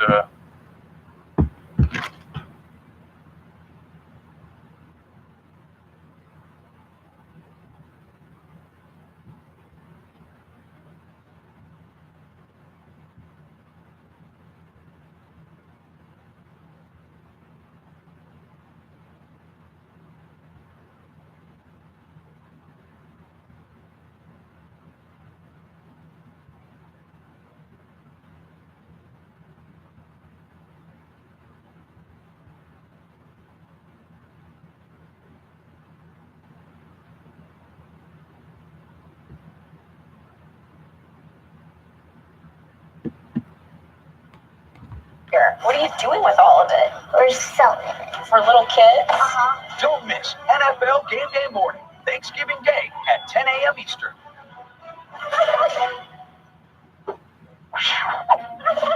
Yes, that was a turkey dabbing, and yes, that is the Brooklyn Bridge legitimate studio. That is not a green screen. This is where Nate and I, it's a section of the studio called the Crow's Nest, and we're going to do